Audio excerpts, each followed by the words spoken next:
Child sexual abuse is a widespread problem. The phenomenon has become so rampant that women now live in the constant fear for themselves and of their children. It happens in schools, in cars, in parks, in uncompleted buildings, in homes, just anyway, and perpetrators have no regard for age or a social status. In this edition of your program, Women and Leadership, will look at the growing rate of rape of minors in our communities. Why is it so silent? And we also question the silence of governments and communities. The program is on Canal, the International. We'll be right back.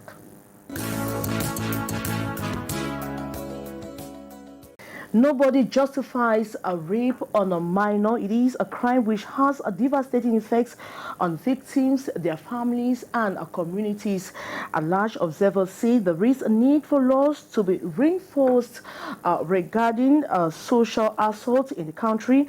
Associations are fighting the growing phenomenon. Insists that perpetrators should be punished and not allowed to go unpunished or go free. And in this edition, we have invited just the right persons to talk about this disturbing problematic in a society. We have Colette Anyangwe. She is a guidance counselor. You're welcome to the program. Thank you, madam. So it's the first time I'm inviting you on Canal International on the program on women. Yeah. I'm sure you have a lot to dish out. Is that your specialty, talking about women? Yes, I talk about women. I talk about youths as well. Now, what are the things to do about women? Actually, about women, I mostly emphasize on empowerment. Okay. Empowerment of women and their protection. Okay. So I focus more on they knowing their rights and trying to be protected and also empower themselves so that they don't find themselves in situations where they become more vulnerable. And are you satisfied? Sure, I'm satisfied. With the results, when you talk to women, are you satisfied that Of course, I'm satisfied because when a woman is empowered, it's like you've empowered the nation. Okay. We equally have Metro Kuwong Patricia. She is a barrister at law. Metro, you're welcome to the program. Thank you, Mary. It's been a while. Thank you, it's been a while. I'm so excited again being in this studio, this beautiful studio of Canal, the International. Thank you for having me on the program. Now, what is the most recent thing you've done that has to do with women and the girl child? The most recent thing that I did was to get these women. I organized a conference that I was talking to the girls about who they are. Okay. Charlotte just said something about empowering women. I can tell you that I'm really satisfied because as an author of the book, Woman, a Mystery of Hidden Power, and I expect the women, first of all, to know their value. The reason this book was written was to let the women understand the value. If you don't value yourself, nobody can value you. And it has been my fight, it's my burden to make woman understand a woman. I am a woman, you are a woman, she's a woman. We are sitting in this studio to let others know that if we don't value ourselves, because nobody will ever value you. We are living in a society where they have already told us that, you know, we are like second class. The woman is supposed to be considered a second class in whatever setup you find yourself in. And that's not how it's supposed to be. Oh, hell no. It is never, it has never, and it will never be. Because the women, first of all, have to know, we have rights and obligations, privileges, like the man. All right. There's no difference between you and a man. There's no difference between me and a man. I am a man just like he's a man. All right. Now, today we are here to talk about the growing rate of rape of minors. We're talking of children below 18, even as young as 6 months. We've done stories of a child of 6 months, a year, 1 year, 2 years who are raped and they end up dying. It's true we're supposed to have different associations, at least two in the studio today. Unfortunately, they are not here. But it's a topic that we'll carry on and we'll continue to talk about is that we'll continue to sensitize more people on the need for them to denounce a rape on minors and get concerned about it. Now, it's so disturbing sometimes when I ask this question, now, why the growing rate of rape on minors, Major? Yeah, it's very, it's multifaceted. There are many reasons. And the first reason I will give you is society has portrayed the woman as a pleasure tool, as a tool, as something that people can play with. Let me say a toy. You understand? So the first thing they see a woman, let me tell you, it's not because you are seeing the baby, you are not seeing a girl, child, little girl. That the people don't see the child, they see the woman in the child. And as a matter of fact, it is a mystery of who the man is. Because you can be small, you can be young, but you are already old in that body. So when they see a woman, the society has made a woman, every day you see all the films, or the music, every day they flash over your face, showing the woman as a tool for amusement. So once that tool has been overemphasized, has been projected, so the first thing people do is, oh, I can do sport with her. She's just good for sport. You know, it's sport, right? Want to do sport? Let's go and have to do sport. So when they see this girl, a baby, they are not seeing that her different. That's the first reason. And then secondly, you talked about in homes, in schools, wherever just anywhere. Anywhere. Now, why? Because as soon as a woman is seen as a sex toy, the person's desire to have that woman is already registered because something had already triggered it. So this woman has to, in the home, let me tell you, we have homes that are too small to accommodate both the male and the female. You understand? You have a family that they have a 2-bedroom house. The parents have already taken 1 bedroom. Then you have another 1 bedroom where you have 8 people. They have 1 bathroom. There's no privacy, there's no decency.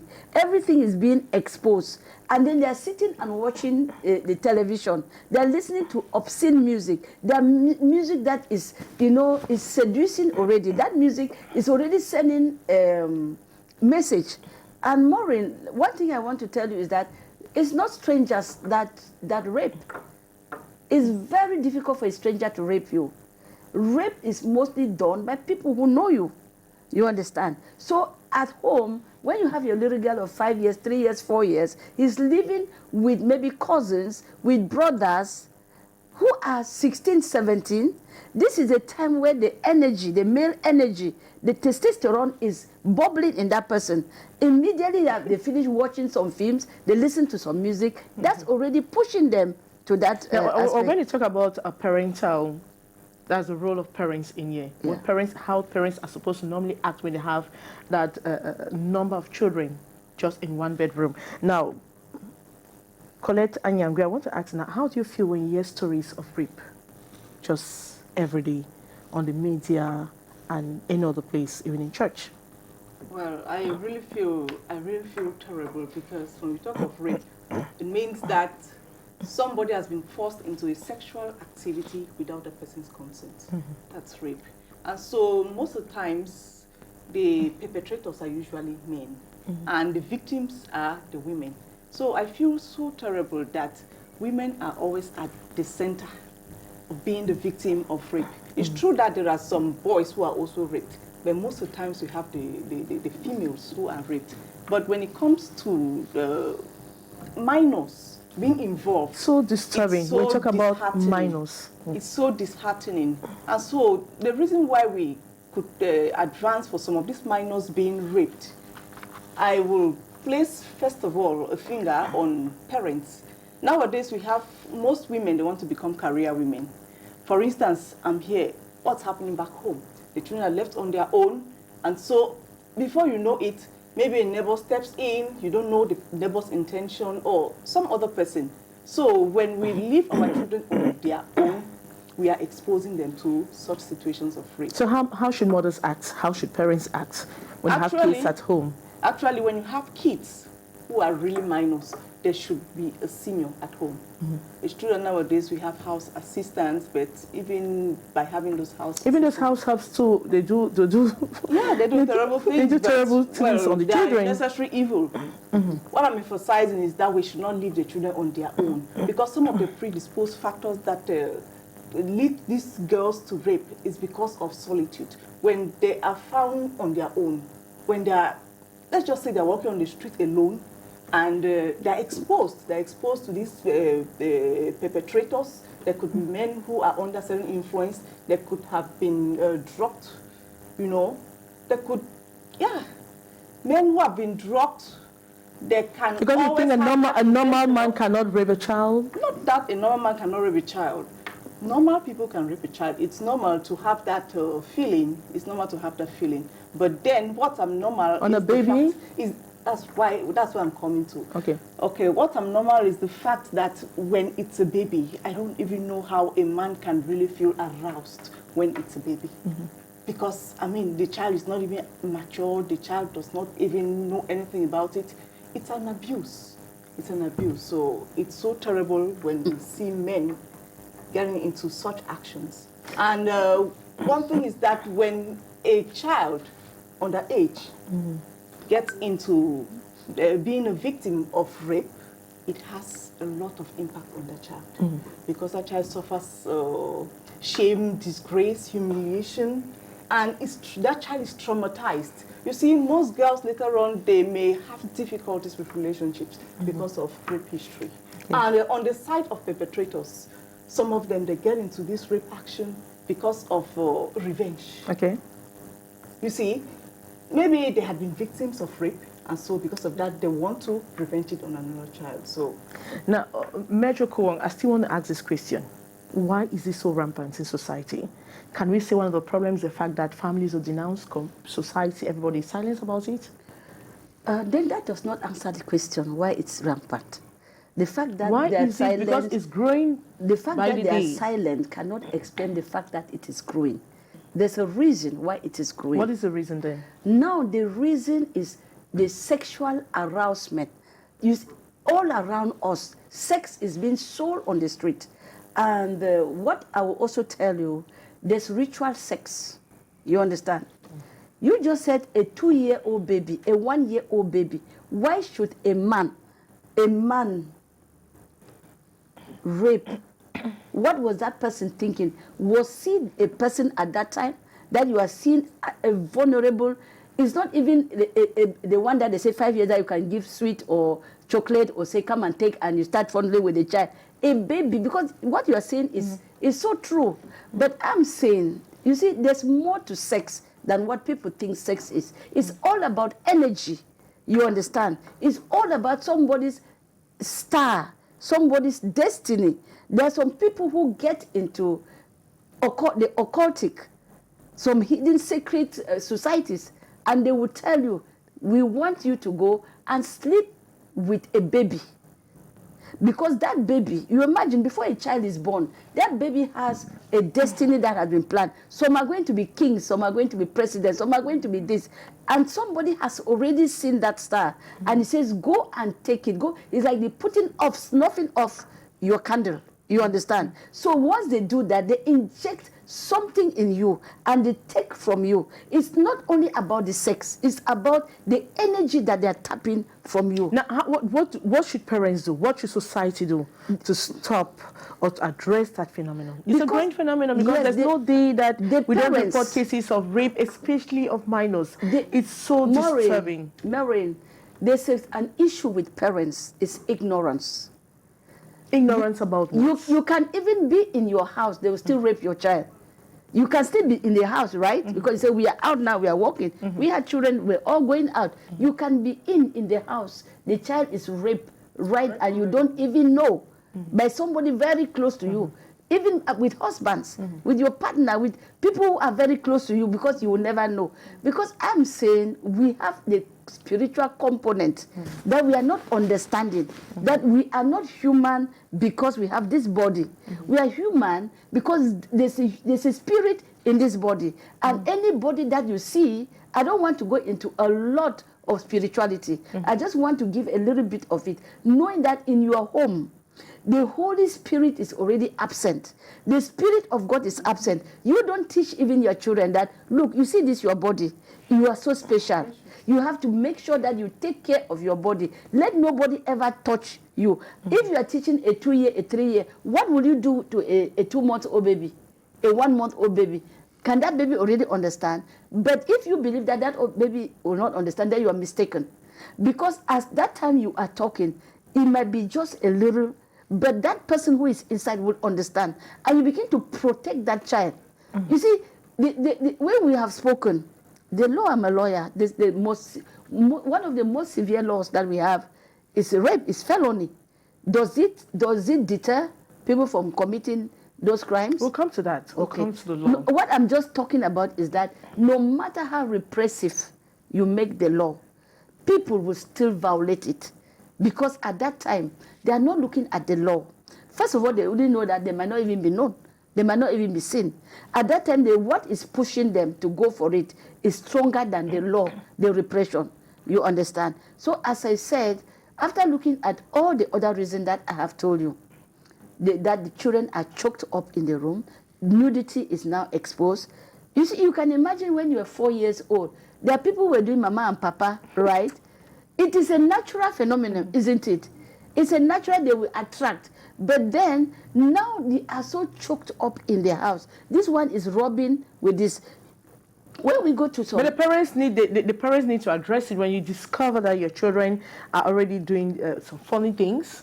Because even if they are choked up in one room, you need to follow up the kids. You need to check on the kids. You need to know what they are doing. Okay. Now, let me tell you about it again. Most parents don't find... They just find themselves inside the situation. Just imagine with these VIPs, not VIP, the internally displaced. Okay, let me call them VIPs. Now they are here. You have family members. Houses were burnt. They can no longer go to school. You are the only one that has the possibility of making them go to school, giving them the chance to go to school. You had your own 4 children in the house. You were living already in a 2-bedroom. You do your bunk bed, right? I'm going back now to the practicals of it. You have bunk beds, 2 children on 1 bed, and then maybe the house help is maybe sleeping on the floor, on the mattress. Now you suddenly have to receive 5, 6 that have to come. Okay, you said, okay, it just needs a mattress on the parlor. In the night, the parlor becomes a bedroom. People sleep. Now, what happens when the bedrooms, in the bathrooms, when they have to go and change? You see, so at the end of the day, too close, you understand? Exposure. You have a little girl that is just developing she's just developing, her breasts are just coming out. Hormones are working in her. A young boy too, that is just a young child of 16, that is just having, development is going on. Things are changing in their bodies. Now you put 2 of them, they will be playing. They will play certainly. But you see, sometimes you see somebody will start touching even the breast or touching the, hey, your buttocks is already coming out. You'll be touching the thing. You see, we don't have boundaries, and parents don't talk about sexual education. We don't talk about, they're not talking about sex education. Sex and sexual education, they are 2 different things. If you talk about sex education, you are teaching the children to know themselves, know their body. Now people go into sexuality, which is an act, and that produces consequences if the sex education is not taught. Okay. Because as for sex education, from the time the child is young, you take the little boy, you take the little girl. You are a girl, you are called girl because you are female. You are called a boy because you are male. And your body is meant to do certain things. You see, this part of it, that is what we call sex education, which is not being done. They have skipped now to teach the children about sexuality. It's the act, it's a different thing. And that one will only, stir them up, arouse them to start discovering those things. You're telling parents, especially mothers, to teach their children sex education is very important. About their bodies. No, there's no age, it's not young. as young as the child is. So when you are bathing the child, you are talking to the child. You are a girl because you are a female. Okay. You see, I told you one time, Maureen, that when we have this confusion about a girl being used, a woman being used as a toy, a sexual toy, it's because from the word go, they didn't tell the woman that you are as important as the male. We are only female. Okay. Yes.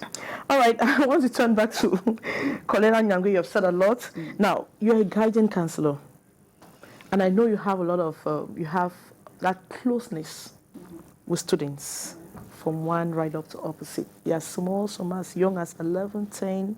Now, what did he tell you when it comes to sexual harassment, rape? Do you hear of such when you talk with them? It's unavoidable.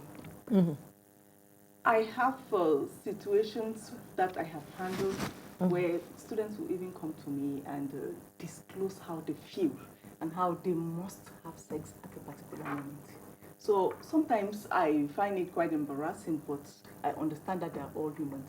Because as students, especially of that age, they undergo what we call puberty. Yes, during puberty, it's normal that they will be feeling, they'll be feeling their body. They'll be feeling aroused. It's normal, it's a natural phenomenon. But then, what we do is that we give them education on morality. How do you manage your emotions? Yes, because what's important is for them to know how to manage their emotions, how, when they start feeling in that manner. And we educate them to know that there is time for everything.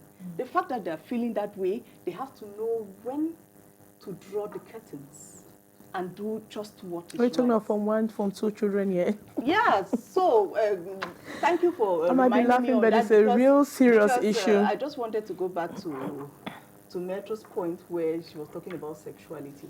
Because when she talked of sex education, when we talk of sex education, we need to teach sex-appropriate education. Because for a child who is born today, or for a one-year-old child, the contents of sex education that you give the child is different from the content that you give to a Form 5 child or a child who is above 13. It's quite different. Normally, when children are still younger, the sex education that you can tell them, first you tell them that you're a girl, you're a boy, like you said. Thereafter, you call the names of their private parts. Call the names. You don't give funny names to eat. You don't give funny names to eat because some of them, they'll call it toto, this, that. Yeah. You call it a penis is a penis. Let them know that is a penis. That's already educating them on their sexuality. Once they have that in mind, they grow up and start knowing. For a woman, you tell them you have a vagina, you have to protect it. You know that your body is precious. You don't have to let anybody play with your body. That's already sex education that you're teaching the child. So as they are growing upwards, there are other contents that you start, you give them. For instance, when they start getting to puberty, you start telling them about menstruation. That's all part of sexuality. Now, have you had a situation where a child tells you how he was raped? Yes, I've had a situation where a child told me how By she very was raped. close. Just the same scenario that Metro presented. She found herself in... How old is she? She's about 15. Yes, she found herself in a home where she had to share the same bedroom with her nephews and stuff like that. So she was raped, and that had been done repeatedly. And then why did she not denounce? Why did she not say it at the right time? The problem here is that her mother is of late, and she lives with the father, and the father himself didn't want the public to know about it. First, the stepmother whom she lives with would tell her, don't tell anybody about it. And she kept it to herself until it got to that point where I happened to give a lecture on sexuality, and she came close to me and disclosed it to me. Now, in such situations, what do you do as a guiding counselor? Can you go above, or let's say go to her home? No, I can't go talk to to the parents. Is it, or do you summon the parents to school? Of course, what we do talk with the parents, or you end with the child, just talking with the child and ends there. Now, how do you solve that problem or find solutions to that child's problem? Because at the end of the day, the child might be scared going back home, or the child might not have confidence in the next person. Now, how do you do it? Of course. First of all, I work with the child because a child who has undergone such a situation is traumatized, is feeling, you know, has a low self-esteem. So I try to work on the child's esteem. Thereafter, if it is persistent, because most of the times they will not want you to get their parents involved because there could be sanctions back at home. So they will prefer that you just counsel them and it ends there. But if it is persistent, but when it's persistent, won't you tell? Don't you think it's if it is persistent, there we tell can the go parents? to the extent of convoking or we summon the parents to come. Sometimes when we summon the parents, some of them don't even show up. So in that situation, you will not expect us to go to their houses. So we just end up working with the child and building the child's esteem until the child becomes stabilized. Mitch, I know you're itching to talk, but I want us to take we equally sample the opinion of some parents. We're talking about women as well as men out there on some of the factors or reasons to the growing rates of sexual abuse on minors or sexual violence or violence on minors. We have rape of minors that is a growing phenomenon in society today. We equally ask them to get your opinion on how they should react in such situations. We'll be right back.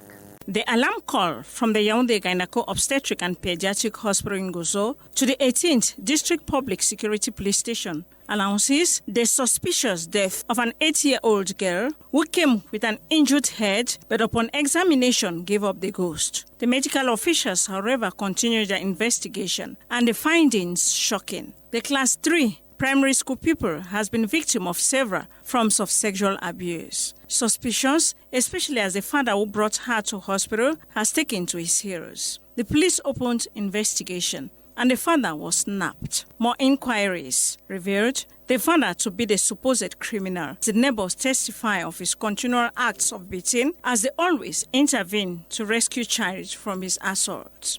Conjugal and sexual violence, his attitude. What sent his wife away? She left with the child, who then was just 1 year, but he came and took child from the sister-in-law. Shocked to her marrow, the mother could never imagine her child was undergoing such agony this young. Advise our fellow population that we are living in a very complicated society today. In our neighborhood, we should always denounce who regularly brutalize their children. Equally, as parents, we should try as much as possible to avoid putting our children in the center of our marital issues. Let's be friends towards our children. Let's observe them. Let's control them, monitor them. The supposed torturer and rapist accepts he is the author of the crime. The torture, he said, was to frighten child. He will kill her if she exposes his devilish acts. From the police cell, the said rapist will be taken to the competent court for justice to take its course. Welcome back. Mesh, I would like us to talk about the law. Enforced or is not implemented to the extent that it scares people from actually involving in to say that a lot abuse. of them go unpunished might be an overstatement. Because I know many that have actually been sentenced, even cases that have handled, that have been sentenced. How many? Many. I'm telling you, almost 30 years in practice, I have seen many. I can't even tell you, at least here in Douala, the cases I have handled and the person was sentenced because it was on a 14-year-old girl, and it was a neighbor. It's true that with the growing, influence of corruption, and who are those who go and corrupt? Because in Cameroon, everybody knows somebody who knows somebody who knows somebody. We can always buy our way through. But I am telling you in all honesty, and I speak under my oath, many of them are still punished. The problem always comes when it is a close family member, as she just said. What do you do? Because even those who get to report it, at times the judges are in a fix. If it's the father, the mother has reported, if it is the father that has been doing it, and he's the breadwinner, even for the child to go to school, for the child to eat, even for the child to be lodged, our setup is such that there's no structure to take care of those cases. You go to social affairs, they don't even have a budget, even to take the child, like the one from the school that she's talking about. If we had a structure that could say, okay, because there's a perpetrator, and this girl is the victim. The mother is dead.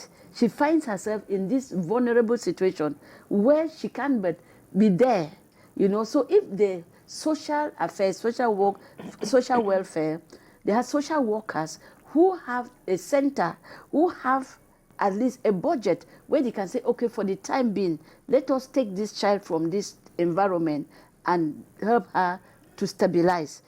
But when you take her out, where will you keep her?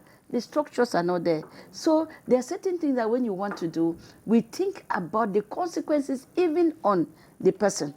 And most of the time, what I have also noticed in homes is that when you have a 17-year-old, 18-year-old boy who is abusing a 13 or a 14-year-old girl, the first time might be difficult, but they lure you into now enjoying it. It's an enjoyable act, right? It will not be like, okay, I will not use violence. So it will just become an ongoing thing, because now she becomes, how do you call it, complacent. She becomes, she now gives, even though she didn't consent from the first one, from that time, she starts consenting, and things start happening that many parents won't even know, because it will just like they're normal children in their house. So most parents are not observant, you know, because when things start happening that there's something between two people, you can easily start noticing it. But most parents are not observant. They just come to the house, the women are stressed, because first, the man is never there. You come home, you have the children shouting at the children from the time you enter until you go to bed. So they will not even come to you to tell you anything, because when you come, you are already like a chien méchant. Right. You understand? So at the end of the day, where are we pinpointing? Where is our finger? Where are we pointing the finger out? It's a composite of a lot of things. And if those things are not set right, nothing will be done about it. So I just still want to say concerning the case of the school. You know, I went to a school, because I'm a counselor, right? I went to the school and I met the guidance counselors who is in school. And he told me, we are, from the time we opened, September, by January they start having, end of January they have this youth week. He said during that youth week, children are wild. So by the time they are coming back in April, within 1-2 months, 16 girls are pregnant. 16 here in Douala. If you go to the schools and ask them how many of the girls get pregnant in the course of the school year, are they strangers? No, they are also their classmates. You understand? You see, when the Minister of Social, how do you call it, education, secondary education, came out with a communique that no school should expel any girl who gets pregnant, and with a boy from the school, you know, if the girl goes to deliver, they should keep the child at home, the boy at school. Okay. You see, the question we asked was, we don't want any girl not to have education. That's what you just said. Of course. The mayor of Houston says that what? Children should go to school. That's the only thing you can empower them going to school. But now when the boy is in school and the girl has gone to deliver, when she has to come back, did you create a unit in the school? Did you create like a creche or a nursery where these children can come back with their child, so that as he's coming to school, there's somebody taking care? What are the measures? It's good to take those decisions. And I was asking somebody, we're talking about this minister, it was good that the minister has taken that decision. It's not because he took that decision that is good. What are the measures that you have put in place also to help even the parents and the child to continue going to school? So we are expecting her to do that, because the schools are going to become a maternity. Okay. The World Health Organization notes that about 13% of school-going children in sub-Saharan Africa are sexually abused in Cameroon. Watchdog organizations see the figure is more like a 40%. Officials in the Ministry of Social Affairs see the number are exaggerated. They have no fixed figures on that. But communities see a government is not giving attention, is not giving enough attention on the child's abuse or sexual abuse on minors. Is that, do you have the same opinion? Is governments giving sufficient attention on sexual abuse or child sexual abuse? Well, for that, I won't really tell because somebody like Med, Okay. she's in a position to tell if the government is taking appropriate actions. I like that. Because at my level, all I do is I give counseling. That's why the government actually train you people and put you in the school to counsel. Of course. But to answer the question, Aunt Maureen, the government is not giving enough attention. It's not giving enough attention. That I want to be very Now, categorical. when you talk about we have a lot of cases, we've had a lot of cases in court, people have been punished, but what impact on society? Do you have the impression that it has an impact and it actually pushes or encourages families to denounce? Because we have those court cases. Before going even to the court, I just told you, repression does not solve the problem. What about the consequences? Are they psychologists? Exactly. Because she is a guardian counselor. They are supposed to be psychologists and psychiatrists, because there are some cases where the girl is traumatized for life. What are the follow-up measures? After you punish the perpetrator, the culprit, then you come back to the victim. Exactly. How do we need to follow this victim? How is she going to come back to her self-esteem? You understand? So this, I'm talking because the government is the watchdog. I mean, our society, we are structured and we look up to the structure, the government, the leadership of the, to put in place the structures where they can accompany these girls. You understand? If we don't start saying those things now, because it is good to denounce, but it is better to have structures, because these cases will not end because we are talking about them. Because we cannot enter into every house to tell them. And if you enter into every house, they will tell you, okay, look at, all my children are sleeping in one room. In fact, the bathroom is behind the house. But want mothers to monitor their children, a way of the woman is going to the market. She said, buy and sell them, right? The children need to eat. They need to come back in the evening and see that there's food. They need to go to school. But they must not abandon to their role. You see, they must always seek measures. They do it. You cannot go to that woman and say you are not doing it. Then she will consider it an insult because you don't even know what she's going through. What we are saying here is that taking into cognizance the limitation of the parents, the mothers, what can be done? Even in the neighborhood, like the councils, you understand? We have councils here. They could create a cell for this type of children who have been abused, you know, or even training the children, sending their what they call pair trainers, you understand, to go into the neighborhoods. When during holiday, the mothers are going to the village, to the market, what do you want the children to do? You say they shouldn't even go to for private classes during holiday. You say they shouldn't do this. But there's nothing for them to do. We traveled, right? And I know the people, the government, who in charge of the government, they also travel. If you have not traveled, you just need to go on the internet and you see structures that have been put. And we've had children that have been taken from the parents and put into foster homes.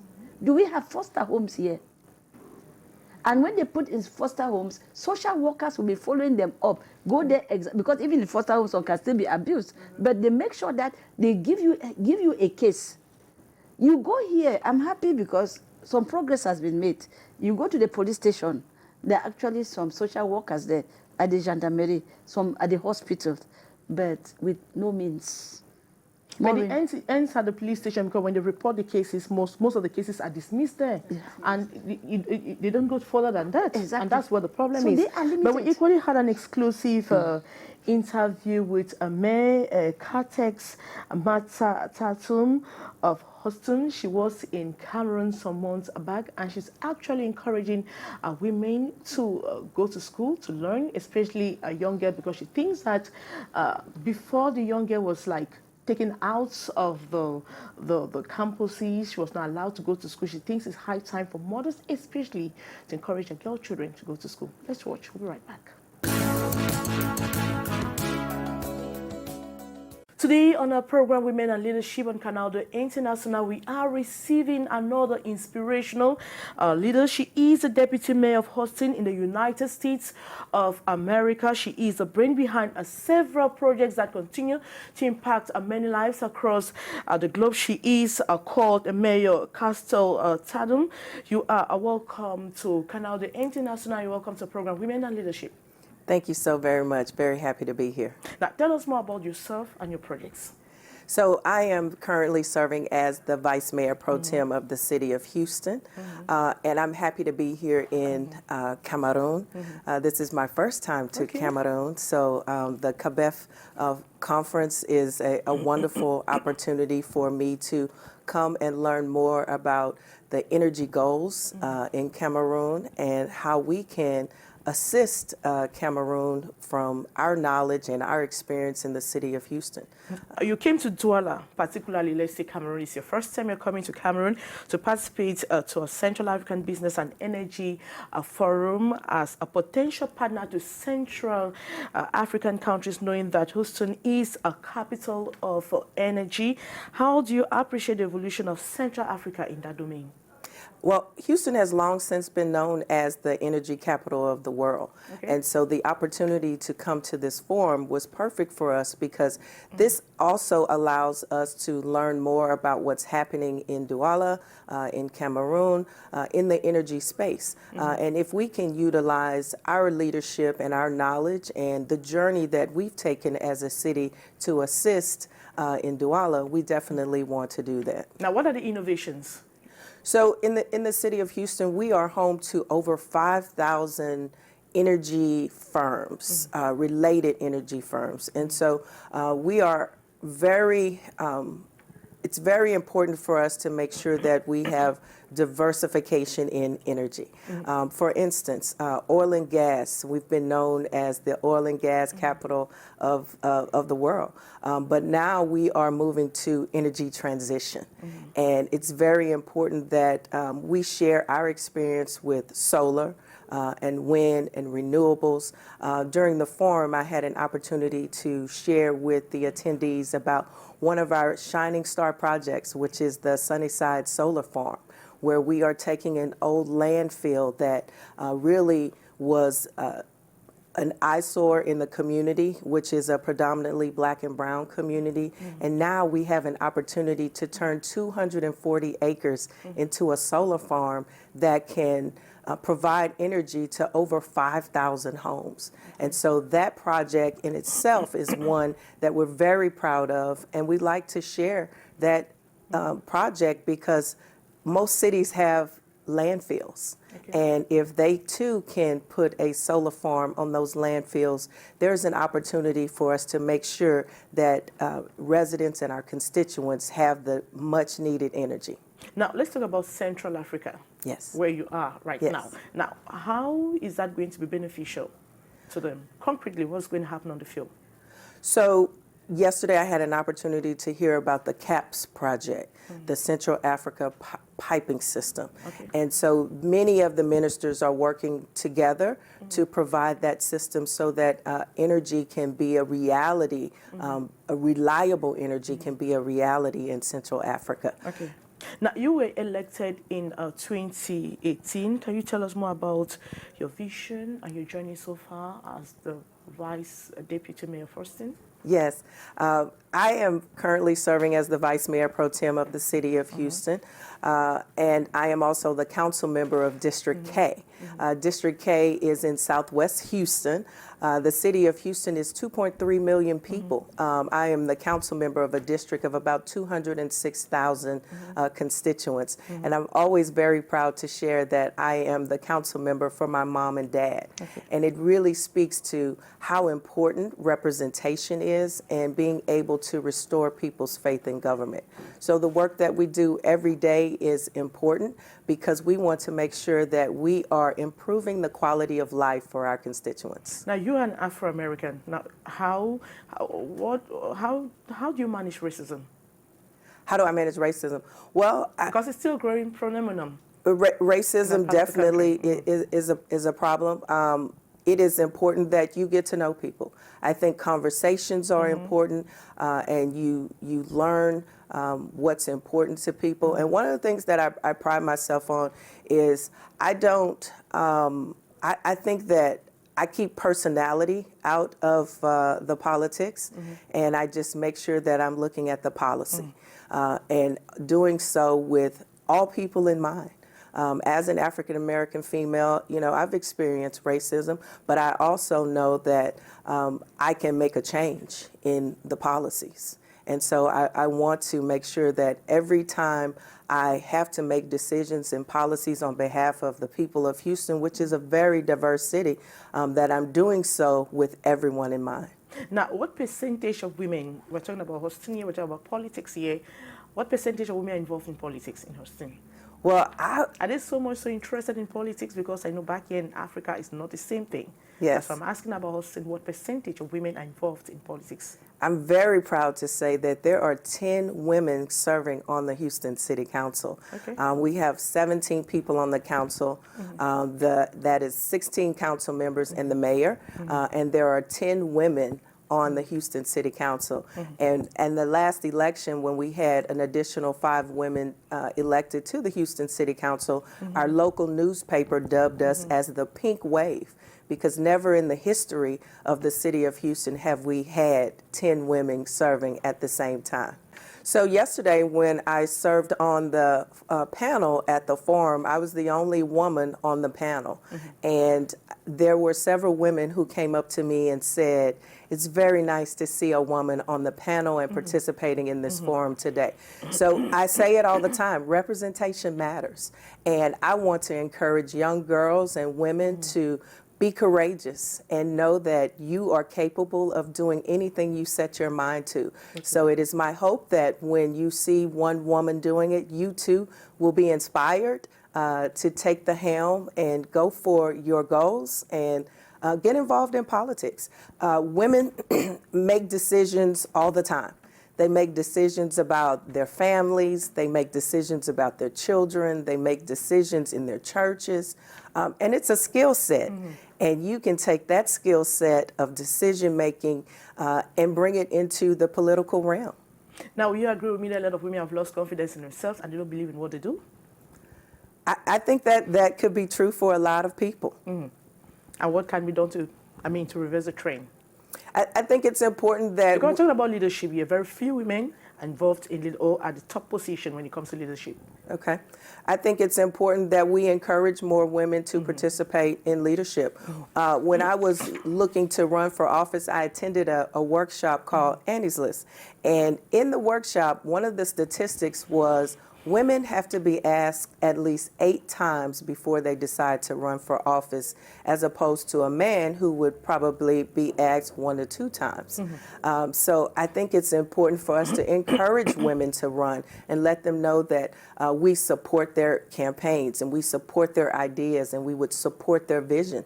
And that means putting training and programs in place so that they can be confident and feel like they are prepared to go out and run for office and take those leadership roles, because women make up 51% of the people in the world. So why not make up 51% of those positions? Now, I wanted to look at the camera and talk to women and young girls out there, like send out an encouraging message to women and tell them that they need to believe in themselves and need to go for more potentials and they need to create a conducive environment for themselves. Absolutely.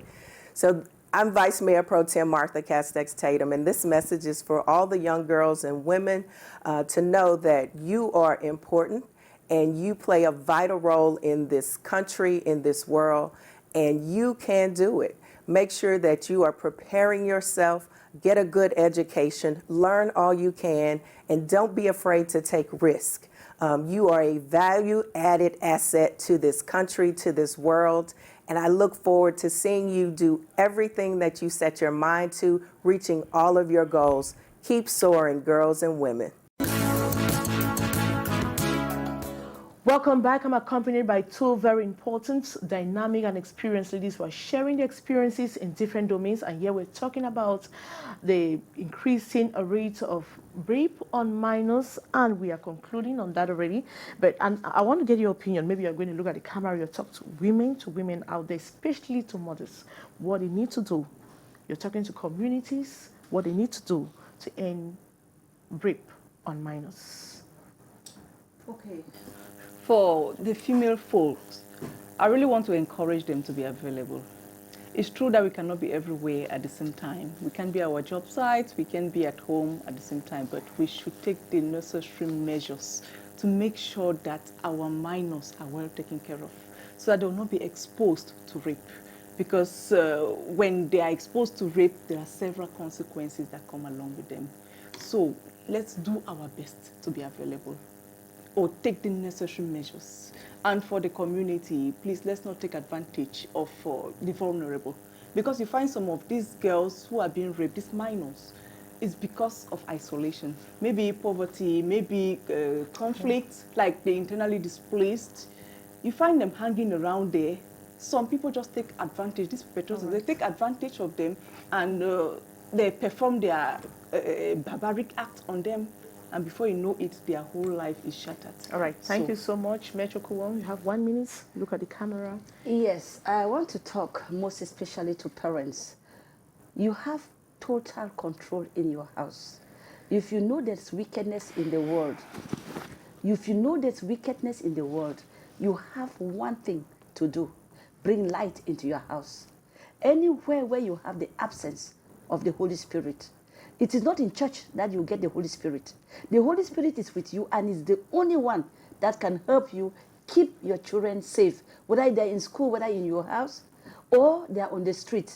For parents, for mothers especially, I ask you to be observant. Let your children know that you are there for them. Listen to them, find time and listen to them so that they can tell you when there are little signs, you can observe and you catch them. Don't forget, they are your treasures. Tomorrow they'll hold you accountable. What did you do, Mama, to protect me? What did you do, Papa, to protect me? But for you young girls who are also listening, know that your destiny is in your hands. Protect yourself. Don't wear destroy jeans. Don't wear short skirts, short knickers, as they used to call them, pants, hot pants. Don't put your stomach outside, your ears and your whatever. I don't know what you are selling. Value your bodies.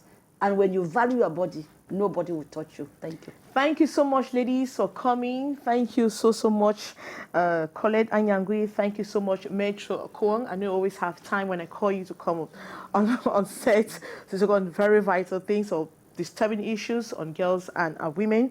And to you out there, thank you so much for watching the program. It was of Women and Leadership on Canal the International. Thank you.